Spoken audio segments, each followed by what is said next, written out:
শুভ দুপুর বন্ধুরা, বাজে এখন 4টে। আর এখন আমি যাচ্ছি হচ্ছে আমার যোগা ক্লাসে। তো হাতে কোনো ভিডিও নেই, ভিডিও করতে পারিনি আজকে।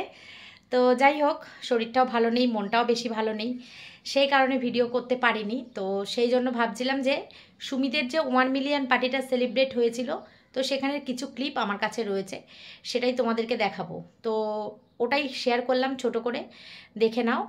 আর কালকে ভিডিও আসবে, যেমন আসে প্রতিদিন সেরকম কালকে ভিডিও আসবে। আর কালকে তো সানডে, আমাদের গেমের দিন, খুব মজার দিন, আনন্দের দিন। তো এটুকুনি ভিডিও তোমাদের সঙ্গে শেয়ার করতে পেরেছি।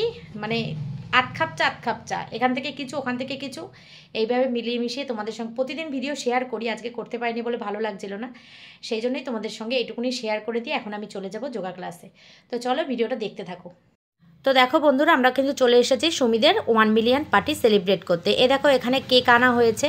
আর এখানে আমাদের প্রধান অতিথি হিসাবে ছিল অর্পিতা, বিকি আর হচ্ছে কলকাতার তপু। এরা আমাদের অতিথি বলতে কি, এরা আমাদের এখন মানে খুব কাছের মানুষ, তো ফ্যামিলি মেম্বারই বলতে পারো। এখানে দেখো আমি একটা শাড়ি পরেছি, আর এখানে ফেসবুকে 1 মিলিয়ন হয়েছে, সেই জন্য ফেসবুক 1 মিলিয়ন লেখা সমেত আমরা কেকটা নিয়ে এসেছি। তো ভীষণ আনন্দ করেছি, খুব ভালো লেগেছে। নর্মাল খাওয়া দাওয়া করেছি, নর্মাল বলতে মাটন খেয়েছি, মাটন রান্না হয়েছিল, সেই ভিডিও নিশ্চয়ই তোমরা দেখে নিয়েছো। ওই দেখো বিকি অর্পিতা সবাই দাঁড়িয়ে আছে, আমরা মোটামুটি আনন্দ করছি আর ফটো টটো তুলছি। এখানে যেহেতু গান চলছিল, মানে ভয়েস ওভার, ওই জন্যই দিতে হলো, হালকা করে গান শুনছিলাম আমরা আর আনন্দ করছিলাম।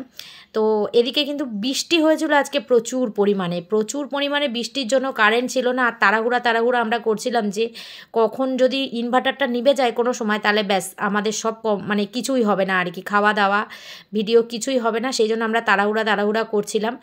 তো যাই হোক, দেখো আজকের দিনটা সুমিরা দেখতে পেয়েছে অনেক কষ্ট করে। সত্যি বন্ধুরা, তোমরা পাশে না থাকলে হয়তো এই দিনটা দেখা কারোর পক্ষেই সম্ভব না। তো কাকিমা আর আমি আলোচনা করছিলাম যে যদি কোনো দিনও আমাদের জীবনে এরকম দিন একটা আসে, তাহলে আমরাও খুব আনন্দ করব। তো তোমরা যদি চাও, নিশ্চয়ই সেই দিনটা আমরাও দেখতে পাবো। আমি আশা রেখেছি, তোমাদের ওপর ভরসা রেখেছি যে নিশ্চয়ই তোমরাও আমাদেরকে একদিন এই দিনটা উপহার দেবে। তো দেখো ভিডিওগুলো যদি ভালো লাগে, তোমরা তাহলে লাইক কমেন্ট শেয়ার করো, সাবস্ক্রাইব করো। আর পেজ থেকে দেখলে পেজটাকে অবশ্যই কিন্তু ফলো করে দিও। আর হ্যাঁ, রিয়াও এসেছিলো, দেখো রিয়া এসেছিলো, জেঠু এসেছিলো, আর কাকু, আমরা তো মানে সবসময় থাকি। তো রিয়া এখন একটা কসমেটিক্সের দোকান দিয়েছে বলে রিয়া এখন বেশি পার্টিসিপেট করতে পারছে না। এদিকে আমার হাজব্যান্ডও ছিল। এদিকে দেখো লাইট কিন্তু সব ঘরে ঘরে অলরেডি নেমে গেছে। আর আমরা কিন্তু এখন সেলিব্রেশন শেষ করে এবার খেতে দেওয়ার পালায় চলে এসেছি। এইটা দেখো, এটা কিন্তু পরের দিনের ভিডিও। তো আমরা গেছিলাম ওদের বাড়িতে, সুমিদের বাড়িতে। আমরা তো প্রায় সময় যাই, তো যাওয়ার সময় আমরা জিলাপি নিয়ে গেছিলাম। জিলাপিগুলো এত সুন্দর ছিল খেতে, দেখো ঠাসা একদম, আর টেস্টি। আমার ছেলের খুব খিদে পেয়েছে, আর ওদের বাড়িরও সবাই মোটামুটি জিলাপি খেতে ভালোবাসে, সুমি বাদ দিয়ে। সুমি আমাকে বলছে, দিদি তুমি মিষ্টি নিয়ে আসলে কেন, কোনো টক জিনিস নিয়ে আসতে পারতে না? তুই আমাকে তো ফোন করে বলতে পারতিস যে তুই ফুচকা খাবি, টক জিনিস বলতে ও ফুচকা খাবে, ওর মনে মনে ফুচকাটা ছিল, যে তুই তো আমাকে বলতে পারতিস, তাহলেই আমি ফুচকাটা আনতাম। যাই হোক, চলো আরেকদিন, পরের যেদিনকে যাবো সেদিনকে ফুচকা নিয়ে যাবো সুমির জন্য। তো সবাই আমাকে খুব ভালোবাসে ওই বাড়ির, আর আমরাও সবাইকে খুব ভালোবাসি। দেখো কাকিমা কি ভালোবেসে খাচ্ছে ফুচকাটা। তো ভিডিওটা এই পর্যন্ত রাখলাম, আজকের মতন টাটা।